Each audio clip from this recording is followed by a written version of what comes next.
The head of the Great Sphinx in Cairo, Egypt.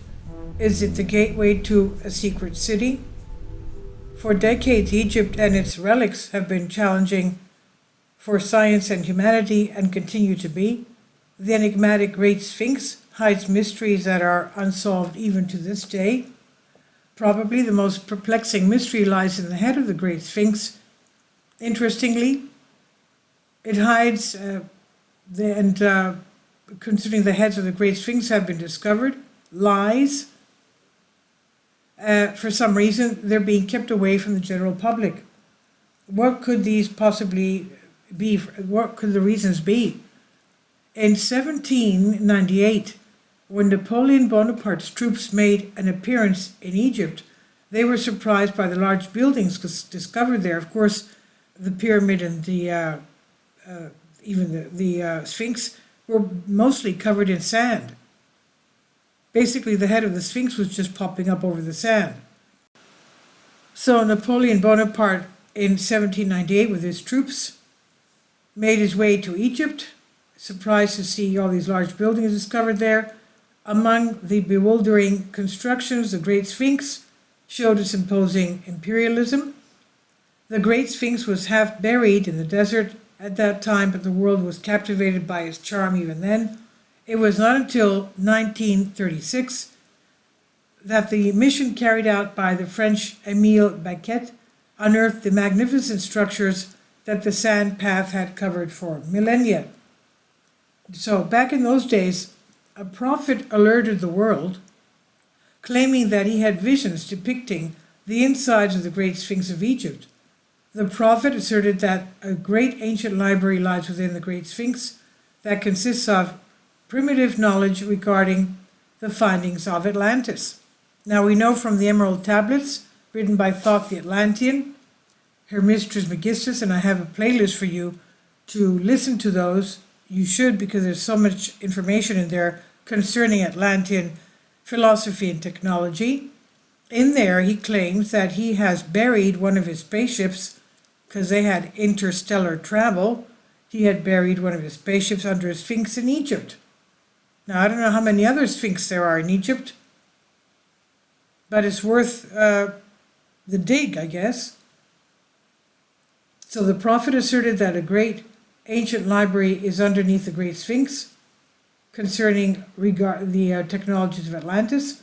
In 1987, a Japanese University of Waseda team discovered tunnels and cameras inside the Sphinx, and this made the Egyptologists stagger, although it was later, chambers. It made the ecologists stagger, although it was later stated that such passages strangely did not lead anywhere.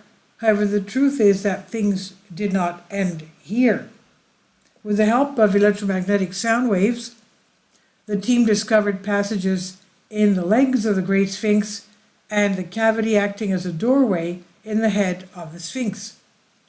The cavity which Napoleon had described was photographed from the air at the beginning of the 20th century.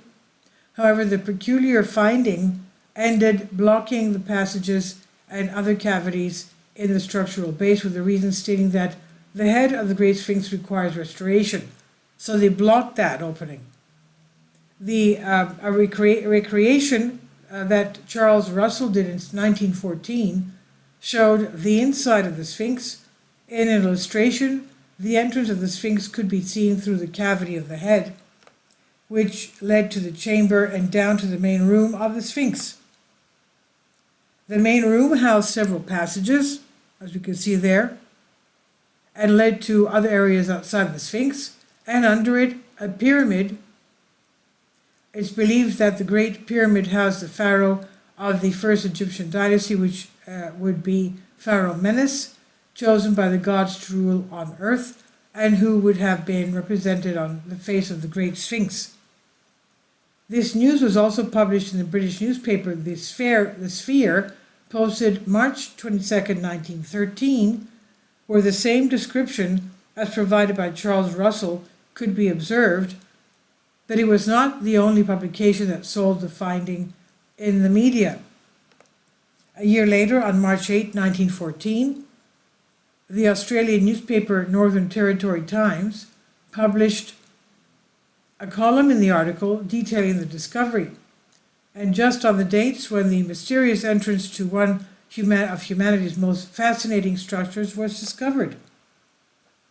And this is on Deshe News Post. Please leave your comments and thank you for your support. Finally, support my Patreon account.